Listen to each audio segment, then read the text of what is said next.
perspectives, the strikes and plantations like the one at Lenora in the 1930s in British Guyana, it caused a mix of desperation and frustration and defiance, which was born out of unbearable economic and social conditions.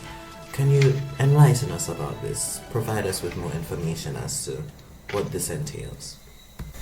Right, now if we gotta understand where we are, we gotta first understand how we reach where we reach, right? So now as it stands, we ain't got no rights. We ain't got no unions to protect we interests, and we ain't got no legal avenues to seek redress. So that is really what created the deep sense of injustice. Them gonna look to ignore us.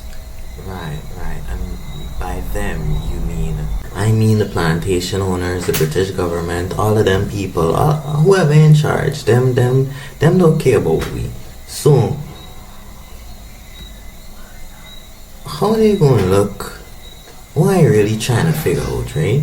How they gonna look to betray we when we barely surviving on low wages? We ain't even getting paid enough to buy tennis roll, much less meet basic needs like food, shelter, clothing for we family. And plantation owners only prioritizing profits over like human well-being. We own well-being, we not being prioritized. And when the demands is just for them to pay we fare, they don't want to do that so we could live decently. They don't want us to live decently. So can you tell us what really happened? It was really up to a point that we could really tolerate what was going on, but we couldn't take it any longer. Every single day, imagine, every day we working ourselves to death, to the bone under the blazing sun, cutting cane and hauling it to the mill, only to go home with wages so low we can't even support we family.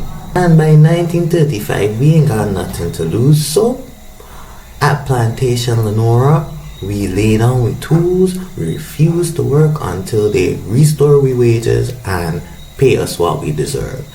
When the time comes, it's not like we just say, oh, what not. We knew the risks. Police with batons and guns and managers threatening to fire us or evict us from our homes. But we had to do something about that. Thousands of us united.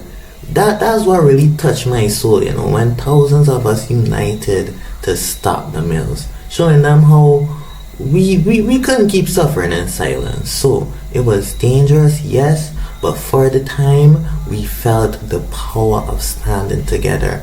They tried to break us with violence and arrest and but our fight wasn't just for wages, it was for respect. Really and truly, it was for a future where we couldn't be treated like dirt, like trash, like garbage.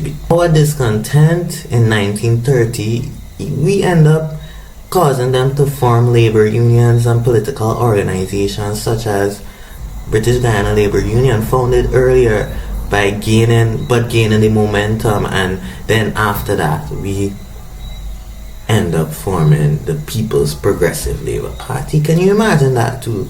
And legislative reforms.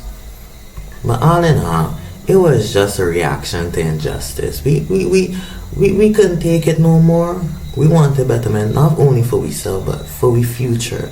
So something had to happen, and there were good consequences from it. Wow, that was truly insightful. Thank you once again, Mr. Kwame, for your time. Yeah, no problem, but take care. Thank you, viewers, for tuning in to this segment of our program.